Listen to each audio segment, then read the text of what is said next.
Hi po! Hello po. Ma'am Lorita. Hello. Miss Tony. Nice to meet you po. Nice to meet you. Nung morning na yon, nung nasa ospital siya, so tungtuwa lang ako kung mag-online si Lloyd. Yun lang binabantayan ko. Tapos mag-text siya sa akin. So that morning, wala siyang online. Ma, may iba ka pang anak. Yung parang natauhan ako. Ang daming nagtatanong, paano daw ako nakamove on. Tapos sabi ko, wala namang nanay makamove on. Hindi kasi nila naintindihan yun kasi hindi sila naging nanay, di ba? Yung iba kina-question nga, bakit ganun-ganun. Ako hindi. Pinaubay ako sa kanya.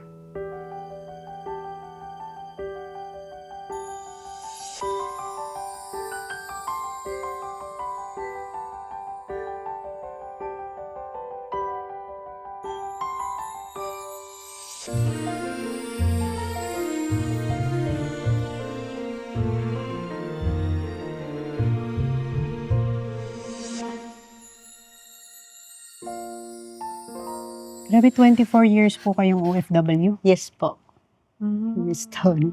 Saan po kayo nagtrabaho na 24 years? Diplomat ako nag-work as a nanny. Tapos, regular ang pag-uwi nyo nung Yearly. yearly. So, sometimes, 6 months nandito ako sa Pinas. Tapos ngayon po, nag-vlog-vlog na din po kayo. Tinutuloy nyo na po. Yes, tinutuloy ko. Paano nyo po na gustuhan tong pag-vlog? Hindi ako talaga may gusto niyan.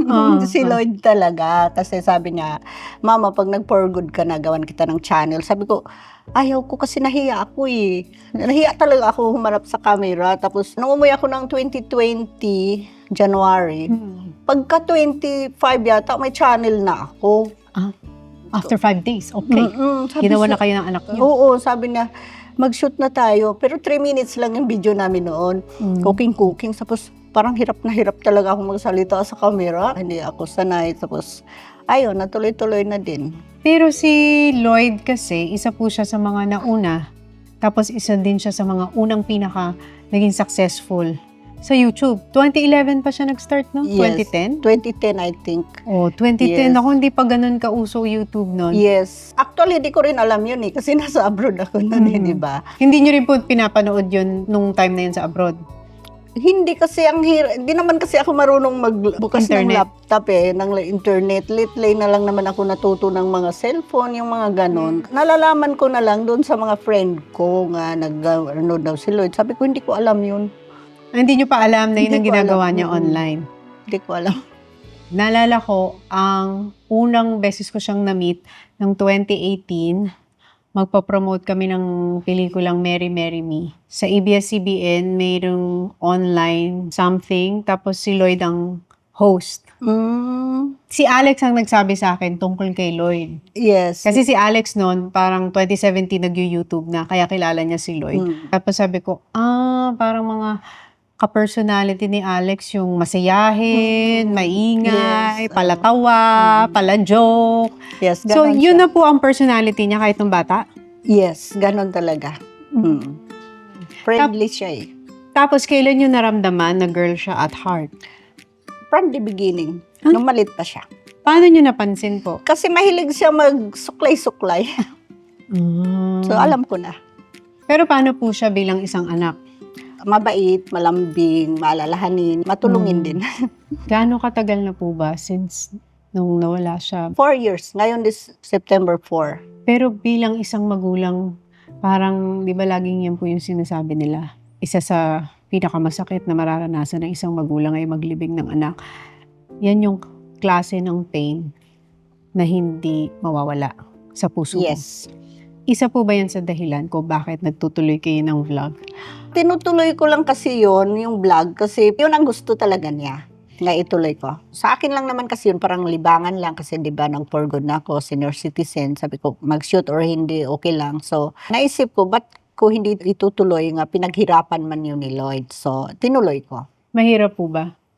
Ang hirap. Mahirap content, tapos umarap sa camera. So, parang nasanay na rin ako yung natin magawa, nandyan na yan. Ganon. Tsaka parang ito na rin yung tribute nyo kay Lloyd. Yan Kasi Kasi pag nagva-vlog kayo, parang naalala ko siya. Yan yes. ganon. Nung umuwi kayo, siya po ba ang nagpa-uwi sa inyo? Yes po. Sabi na, uwi ka na ma kasi bibili na daw ng bahay. Kasi hindi siya bibili kung hindi pa ako uuwi. So, umuwi ako 2020, January. Umuwi po kayo January. Kailan po nawala si Lloyd? September. Parang 8 months lang. So, binigyan kayo ng 8 months para makasama siya. Kamusta po yung naging relationship nyo for 8 months nung umuwi kayo? Close talaga kami. Sabay kami matulog, sabay kakain. Tapos pag aalis, sasama din ako. Paano po yung nagkasakit si Lloyd? Paano po bang nangyari doon? Actually, sandali lang siya nagkasakit eh. Nilagnat lang siya noon eh. Yung panahon ng COVID? Tapos, di ko nga din alam nga, dinala siya sa hospital eh. Hindi sinabi sa inyo? May shoot sana sila sa Kaingin, sa bahay squatter namin. Tapos doon na siya si Ilino nag-pick up ng ambulance. Kaya lang po siya dinala nun dahil sobrang taas ng lagnat niya? Kailan lang po nalaman na meron pala siyang COVID? Na siya, na test na siya sa hospital. Actually, hindi sinabi sa akin eh. Kasi si Lloyd mahilihim, ayaw niyang kaproblema ako. Tsaka kakauwi niyo lang kasi. Siguro ayaw niya kayo mag-alala. Yes, ganun. Yung anak ko yatang nasa abroad, nagsabi na nagka-COVID. Si Shayna. Tapos sabi ko, magpagaling ka. Lagi namang nagme-message sa akin, kumusta yung bahay? Kasi di ba pinarenovate niya yon. Sabi ko, huwag kang mag-alala sa bahay kasi ako na bahala. Magpagaling ka. Nag-pray na lang lagi. Tapos, actually, pinadala ko yung isa kong anak itong isa. Kasi parang bantayan siya doon. Bawal talagang magbantay. Pinauwi siya. So, nag-iisa lang siya doon. Siguro na takot din siguro siya kaya nag-trigger. Hindi naman sinabing COVID ang kinamatay. Heart attack. Yun po ang cause of death niya. Meron na po ba siyang underlying na condition bago siya magkaroon ng COVID? Hindi ko alam na mayroon siyang sakit sa heart, pero may mga maintenance na siya. So, sugar, sa high blood, yung mga ganon. Paano niyo po nalaman nung September 4? Nahiga kasi ako, natulog kasi morning eh. Naramdaman ko siya, tumabi sa akin. Tapos, Yung anak niyo? Yan yung anak kong isa. Kasi kami lang dalawa eh. So, hinipo ko siya, parang ang init niya. Para kasing mapraning ka pa nung COVID, di ba? Sabi ko, ba't ang init mo? May sakit ka ba? Tapos sabi niya, ayun, tuloy-tuloy na siya ng salita, ganun-ganun. Sabi na mag-relax ka lang, magpakahinahon, yung ganun. So, as a mother, so alam ko na. Naramdaman niya na wala si Lloyd. Kasi hindi naman siya magkaganon kung walang malaking dahilan, di ba? Kasi nung morning na yon, nung nasa hospital siya, so tungtuwa lang ako kung mag-online si Lloyd. Yun lang binabantayan ko. Tapos, mag-text siya sa akin. So that morning, wala siyang online. Nung September 4? Paano po nag-sink in na sa inyo? Na wala na siya? Wala ako sa sarili nun eh. Parang hindi ako maniwala. Tapos, kami lang kasi yung dalawa, parang ang hirap, hindi ka makakilos. Tapos ito, ako iyak nang iyak. Hindi mo ma-explain eh. Yung pakiramdam mo eh. Hindi mo ma-explain yung feelings, gano'n. Ang hirap.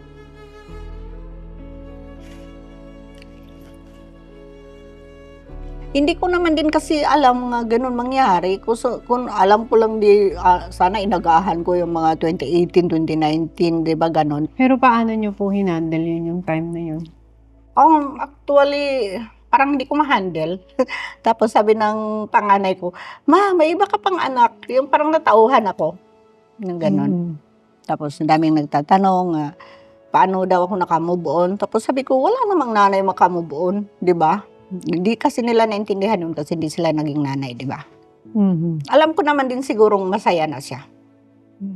Ano po yung mga bagay na nagpapaalala kay Lloyd sa inyo? Ang dami. Minsan kasi pag like OFW ako no, tapos pag bakasyon ko, nakasit na yon kung saan kami magpupunta, saan kami mag-holiday, naka-ready na yon kay Lloyd. Tapos nasa bahay ako, bigla na lang yan siyang mag-rent ng sasakyan, tapos pupunta ng ibang mga lugar, yung like Pangasinan, Baguio, yung mga ganyan. Yung gusto niyang ilabas kayo, gusto niyang iparamdam sa inyo yung mga masasayang happenings para may mga magaganda kayong memories together. Siguro ganun na siguro yun. No? Yes, kasi parang feeling ko po yung mga anak, isa sa mga dream nila yung mabigyan ng magandang experience yung mga magulang nila. Tama. Yung mga hindi na experience ng namin noon. ng magulang. Mm. Dahil nga nakita namin na naghihirap kayo sa pagtatrabaho, gusto namin sana ito ma-experience Ayan, nyo yes. pagtanda Kaya, nyo. isang mananay ka kasi, hindi mo naman unahin yung sarili mo, di ba? Pag may mga anak ka, kasi importante ka talaga yung mapaaral mo yung mga anak, makakain ng husto, di ba? So, yung mga like outing-outing, just leave it lang muna yan. After na yan, kung makatapos na sila. So, ganun ang ginagawa si Ronnie Lloyd din. Ilan taon po ba siya nung pumanang siya? 26. Sobrang bata. Mm. Parang 26 years lang yung pinahiram na. Parang hiram ko lang naman din siya, di ba? Kasi tayo naman, hiram lang naman natin ang life natin. Tayong lahat. So, hindi natin alam kung kailan tayo kukunin, right? So, si Lloyd siguro, so, sabi kasi ng pare, the mission is over ni Lloyd. Tapos na yung mission niya sa mundo, kaya umalis na siya. Pero ang hirap tanggapin po nun, pag sinasabi. Yan nga. Di ba? Kahit sabihin nilang, tapos na yung mission. Pero parang bilang isang nanay. Ba't hindi ako? Di ba? Yes. Pero, ano din naman, kasi di naman namin siya nilibing kaagad. Nagstay din siya sa bahay ng 2 years. So, yung Orn. Tapos saka namin dinala sa libingan niya. Parang kasama pa rin namin. Yung ganon. Ano yung huling pag-uusap nyo? Naalala nyo pa? Ano yun tungkol sa, di ba, pandemic yun, no? Yung, sa mga kamag-anak, kung nagbibigay siya ng sustento. Kumusta yung mga pamangkin mo? Kumusta yung mga kapatid mo? Papadalahan natin ng pera, yung mga ganon. Yung mga ibang tao pa talaga iniisip, no? Yung ganon siya. Mahilig na siyang tumulong sa mga kamag-anak, sa ibang tao. Kahit ano, basta nanghihingi ng tulong. Matulungin siya talaga. Matulungin talaga siya. Tapos nung pandemic, namimigay siya ng mga PPE, tapos mga goods sa mga kapitbahay namin. Hindi ko nga alam nga marami siyang mga charities, yung mga ganon. Nalaman ko na lang yun yung maraming nag-message sa akin. Mother Queen, isa din ako sa natulungan ni Lloyd. Ganon ba? Tapos sabi niya, tapos na ako ngayon. Yung mga ganon, financial. Sa inyo po nagpapa-thank you. Parang nakatulong din yun sa ano ko. Healing? Yung ganon. Pero kayo po, ano yung pinaka-memorable na nagawa sa inyo ng anak nyo? Yung pagbili niya ng bahay. Kasi, di ba, sa squatter lang kami nakatira. Tapos, lahat naman din yung mga kapatid niya, natutulungan din naman. So, paano po kayo kumukuha ng lakas ngayon para magpatuloy? Sa ano ko, sa ibang mga anak ko, sa mga apo. Yan gano'n. Kasi may apo na ako Tsaka sa mga fans na rin ni Lloyd, kasi laging nagme-message nga, ba't hindi ka nagbablog, Mother Queen, yung mga ganun-ganun, yung aapurahin ka nga magbablog. Pag tinatawag po kayong Mother Queen sa labas, ano po nararamdaman nyo? Hindi naisip ko si Lloyd. Kasi hindi naman ako tinatawag na Mother Queen sa labas. Sabi niya, Mama ni Lloyd. Parang nabubuhay siya sa alaala nyo pag tinatawag kayo sabi ko. Na Mama ni Lloyd. Minsan po ba nagpaparamdam siya sa inyo nung nawala siya? Nakita niyo po ba siya sa panaginip? Nagparamdam siya sa inyo? One time lang talaga. Nanaginip ako noon, pumunta daw ako ng parang malaking bahay, malaking garden. Ang ganda talaga ng paligid, puro mga halaman, bulaklak. Nag-picnic daw kami noon. Tapos nakita ko si Lloyd doon is a little boy, mga 5 years old. Naghabol-habol siya ng mga tutubi, mga paru-paro, doon sa garden na yun. Yun lang ang panaginip ko talaga. Yun ang huling naalala nyo? Umiyak ba kayo nung nagising kayo sa panaginip na yun? Masaya ako. Masaya ako. Kasi parang maganda ang life niya. Siguro kung naghihirap siya, so iiyak ako. Pero parang naano ko nga, siguro maganda na rin ng nasa right, talaga tamang siya. lugar na Tamang lugar na talaga siya. Kasi wala naman kaming panaginip nga nahirapan siya Minsan po ba kinakausap niyo pa rin siya? Pag ako lang mag-isa. Anong sinasabi niyo sa kanya? Siyempre, yung naramdaman ko, di ba? Na bakit siya. Doon kayo nagbubuhos. Hindi kayo nagtanong sa Diyos, hindi niyo question? Hindi ko kina-question. Dahil? Siya ang nakakalam sa lahat Di naman tayo, di ba? Di naman niya gagawin yun kung wala siyang magandang purpose din, di ba? Yung iba kina-question nga, bakit ganun-ganun? Ako hindi. Pinaubay ako sa kanya. Lahat. Grabe din ang faith ninyo at saka trust nyo. Na kahit masakit, in pain. Tanggapin ng buong buo. para mag-heal Yes. at saka mag-move forward. Move forward, wala namang nanay mag-move forward. Kasi yung nanay, hindi move on di ba? Nandun pa rin yun. Kahit sabihin nga, nakikita kang tumatawa, masaya, pero yung heart mo, nandun pa rin. Walang nanay na makakamove Yes, on tama. sa pagkawala Lang anak. Sa atin lumabas yun. Yan, tama. So, parang feeling mo a part of you died as well. Yes. Dahil nawala yung isa mong anak. Pero sinabi niyo daw po na lucky child niyo si Lloyd. Yes, yun siya, parang unexpected baby. So, may isa ding manghihilot na nagtingin din sa akin. Sabi niya, yung binuntis mo yan is swerte yan sa'yo. Sabi ko, paano naging swerte? Uy, nga ano man yung, di kasi din ako maniwala minsan din, di ba? Tapos, nung pinanganak ko kasi si Lloyd nung kasi sabi nila pag nakabalot daw ng plastic. Amniotic sac. Oo, swerte daw yun. So, hindi naman ako naniwala din kasi nakabalot talaga siya. Yung parang, plastic talaga nga manipis. yes. Tapos bubutasin yun. Oo, sabi ng midwife, hindi daw siya huminga. So, sabi ng doktor, kasi nakabalot. So, parang ginunti niya kagad. Tapos, tinapon niya yung Tapos, sabi naman ng midwife, pulutin mo yun kasi yun, swerte yun. So, pinulot namin, pinatuyo. So, dala-dala ko pa hanggang ngayon. Hanggang ngayon po? Nandyan pa rin sa akin. Kasama ko lagi. Paano niyo po gustong maalala ng mga tao si Lloyd? Sa mga magandang gawain niya. Sa mga charity niya. Ayun. Kasi alam naman talaga ng tao din nga napaka-generous talaga ni Lloyd. Di ba sabi niyo kapag minsan kayo lang mag-isa kinakausap niyo yung anak ninyo?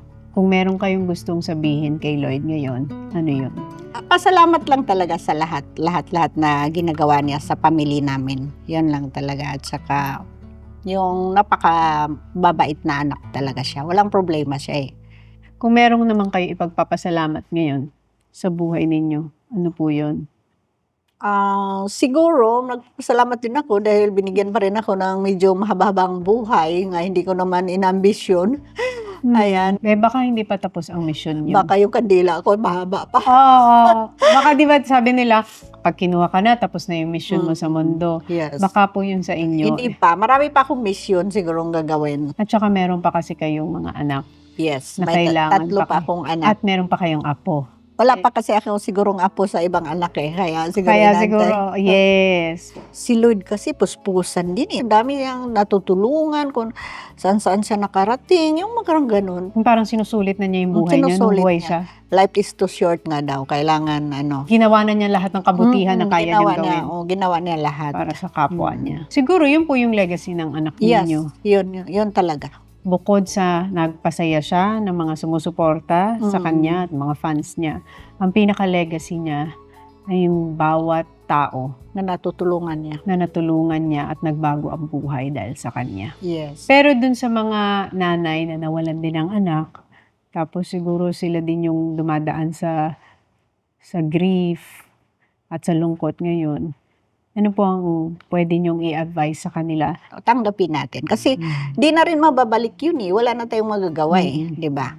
Kaya lang talaga, yung faith na lang talaga. Dapat naman talaga kakayanin natin yung pagsubok. Siguro sa akin, pagsubok sa akin yung si Lloyd. So yung iba namang mga parents din niya, may iba ding mga pagsubok, di ba? So iba-ibang binibigay ng Panginoon sa atin. Hindi pare-pareho. Nasa atin na lang yun kung paano natin yun dadalhin.